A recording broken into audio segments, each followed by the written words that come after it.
I was telling you about how difficult it is to be a mother and a guru, because both are very contradictory functions, and especially for a person who wants to be in charge of your salvation, to be the Mokshadayini, it is extremely difficult because the path is so delicate and so treacherous that all of you have to come yourself, walk across. And if you fall this side or that side, there is disaster for you. I am watching your climbing, and I see you coming up with a mother's heart and a guru's hand. And then I get the glimpses of people falling. I try to tell them, come up. Sometimes I shout. Sometimes I pull them up. Sometimes I love them, caress them. You can yourself judge within yourself how much I've worked on you, how much I've loved. But how much do you love yourself is the point. I've told you that for a Sahaja Yogi, the whole thing should be decided by the witnessing power. Now the witnessing power is silent, it doesn't talk. If you are a very talkative person, then it's not going to help you much. You have to come in balance. For the first time in this incarnation, I have started talking, and I get throat trouble because I'm not used to this kind of talking. So for you people, it is necessary that you should not talk unless and until you feel like talking. And very few sentences, conclusive. As I told you before, the tongue is the master of all the organs of distraction. If you could master your tongue, you have mastered all of them in a way. Because everything has to be palatable. For example, you look at a woman. If she is not palatable, then she may be beautiful, but you don't want to look at her. She decides, the tongue decides about a person. If you want to eat some food, if it is not palatable, then you don't want to eat that food. It has to be palatable. Then a thought also. A thought has to be palatable. If it is not palatable, you are not going to have it.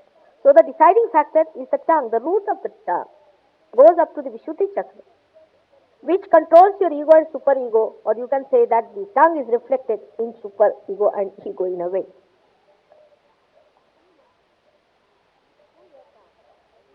Through your tongue, when you speak, one can make out whether you are in the realm of ego or superego. She expresses, she decides. But if you understand her, then you know how to handle her. She is your friend. And Saraswati herself resides in your tongue. If you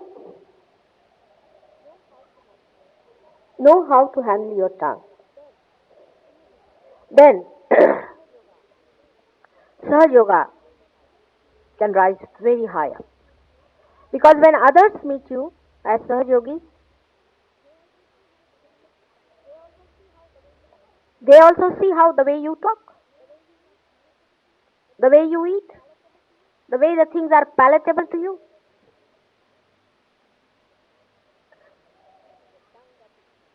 It is the tongue that decides. If you are really very much evolved, you will be amazed that if you eat some food somewhere, immediately the tongue will immediately throw it out. It won't have it if it is something wrong. If some prasad so-called is given to you, which is given by some wrong type of man, immediately your tongue will throw it out. It won't be able to take it in. And even if you take some or other force down in the stomach, still the tongue will inform the brain that throw it out. And the brain will inform the stomach that throw it out. It will be unpalatable. So the action of Vishnu in the stomach up to the action of Sri Krishna, I mean the same personality, is all judged by your tongue. So you must know how pure, holy your tongue should be. That when you take the name of your mother with this tongue, you must know it has to be the holiest of holy. It is very important how you use your tongue. Those who talk very bluntly are just the same. Those who talk very sweetly to get something out of you is the intention. As I have told you, it controls ego and superego. Even if Sahajogi understand that the witness is also here at the Vishuddhi Chakra. So your witnessing power will increase and decrease according to your tongue. Of course, it controls 16 the plexus. It also controls the muscles of the eyes. It controls all the muscles. It controls the palate. It controls the teeth. It controls the ears. But ears, you hear something, you cannot control it. Tongue you can, because that is the thing which releases, which goes out. With the ear you cannot give anything to others. That is just one way. This is double way thing. You take in something and also you can throw out something. It has a double purpose. It is a very important organ, and that's why we have to look after our tongue. When the Kundalini is rising, that means one thing is there, that your attention has become subtle, from gross to subtle. But it has to become subtler and subtlest, and then it has to go beyond that. By becoming subtle, only it comes up through the Agya, because Agya is just like a hole in a needle. So it penetrates through that, with the subtleness. Because of that subtleness, your attention sees everything, but in a subtle form. Now this is a new experience for you. That's why you do not recognize what is that.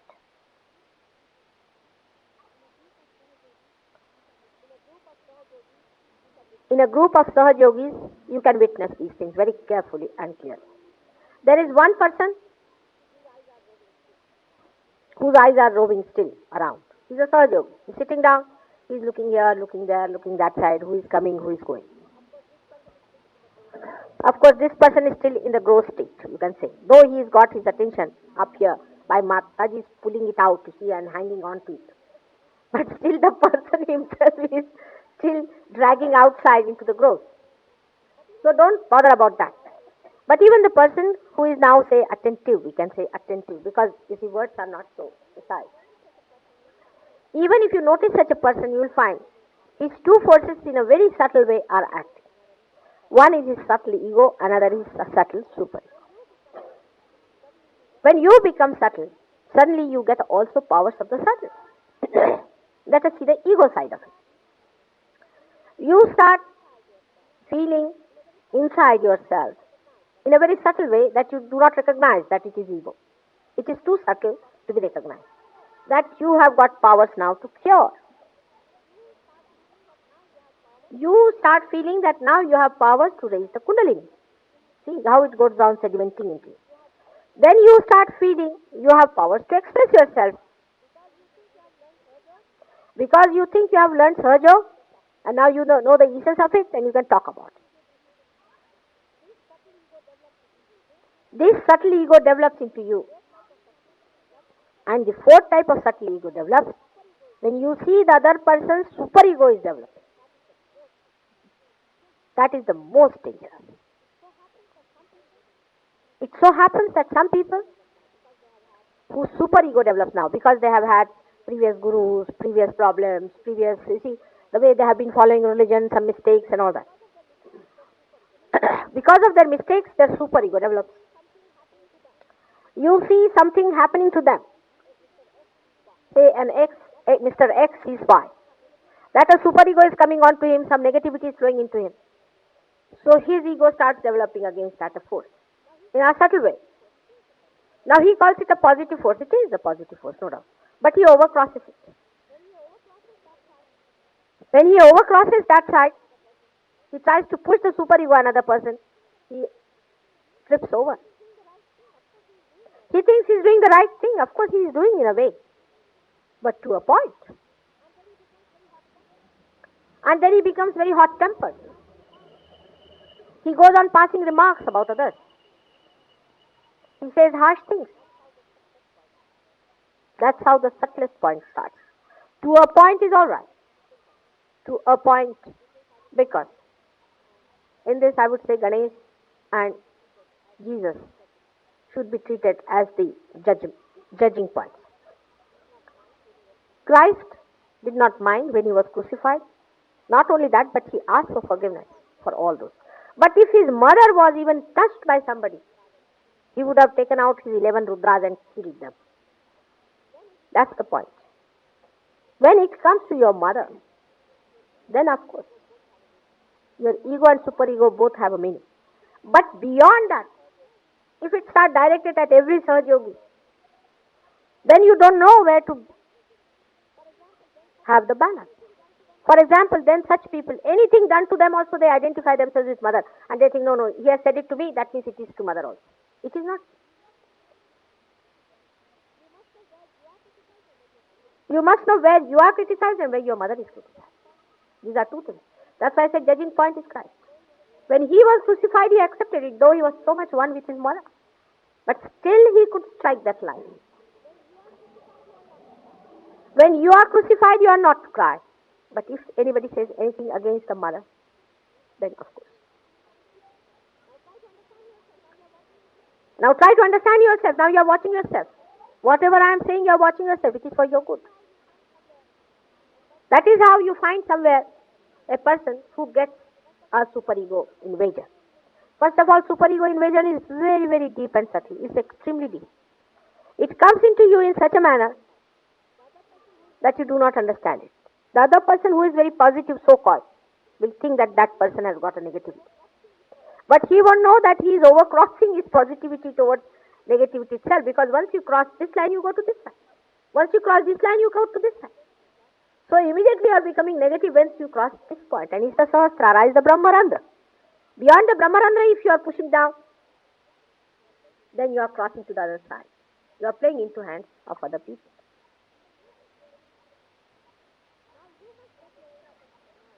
Now you must judge yourself and see, now, hello Mr. X, how are you behaving now? Immediately become a witness. You see witness of yourself. Now how the superego and ego, you see sometimes in some people, sometimes the ego presses the superego and the superego presses the ego. I've seen it. They don't know whether they are egoistical or whether they are dominated. They really do not know. They cannot decide. Because it's such a going on, wobbling all the time. That's why I say better. You must sit down, settle down. See for yourself. Am I settled? Watch within yourself. Even you can feel the force. Actually you can feel the force moving from this side to this side. You'll feel the force moving from this side to this side. Try to bring it in the center. Now, ego and superego, when they go on like that, you can say wobble one to another. It happens like this. At one moment, you start feeling dejected, frustrated. Nonsense. Yeah. The other moment, you sit on yourself. Sit on others. You ask others to get out. This is bad. I didn't like that man. That fellow came. That fellow caught me. That thing happened. This thing happened. Two extremes you move to. That's not the way to Sahaja. Sahaja Yoga. Sahaja means that you are a witness. Sahaja. It has double meaning. Sahaja is normally used for a word which is simple. You are in a Sahaj method. Means you are a witness. You watch it. Look at these trees. They are just witnessing. They are not saying anything. They are just there. It is to be. It is just to be at this point. Are we that? Every movement dealing with anything, then you will not have any organizational problems. You have organizational problems because you are not a witness.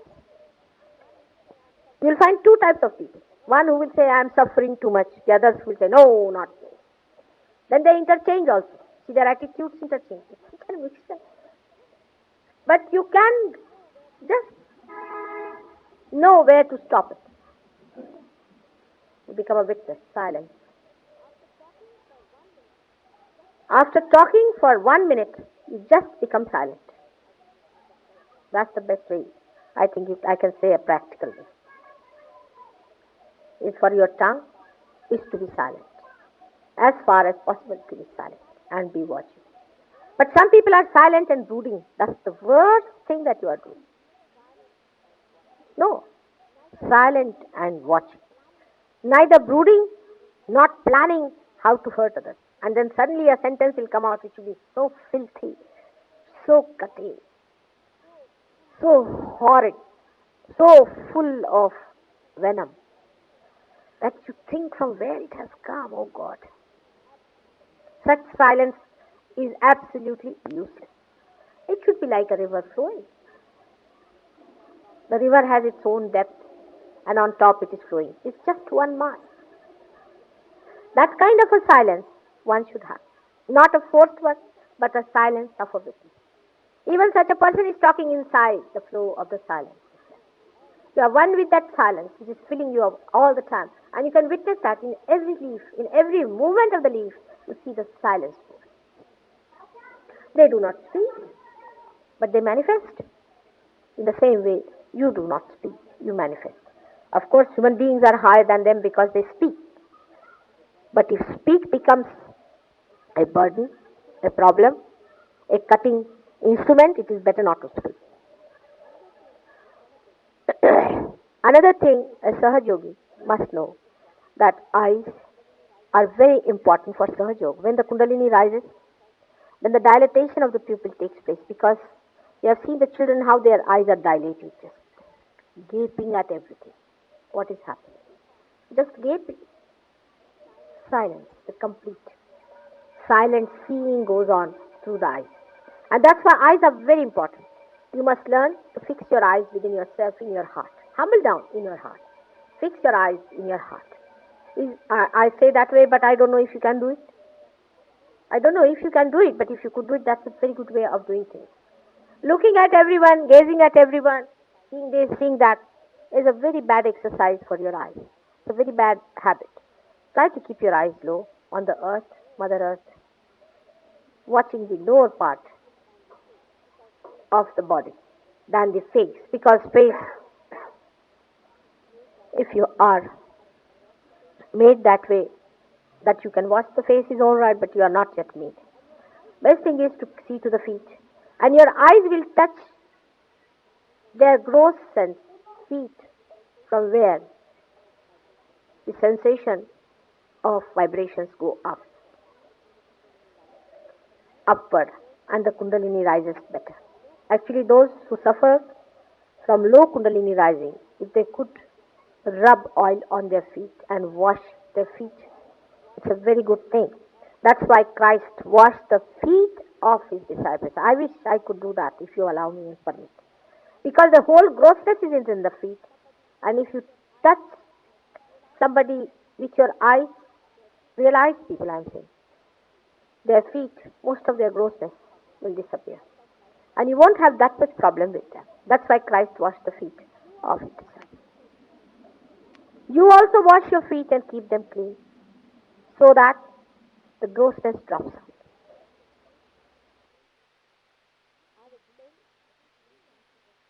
I have explained in brief way, but if you want to ask me questions, ask. Because still I find that the Sahaja Yogis are not rising as fast as they could. Because the bringing Kundalini up to this and up to this is possible for me.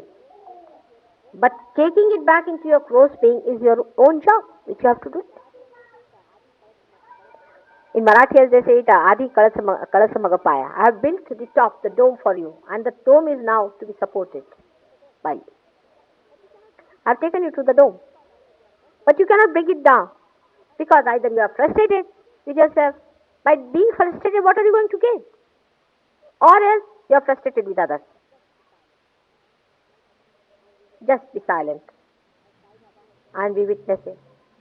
As Sai Baba has said, saburi, patience, it comes in.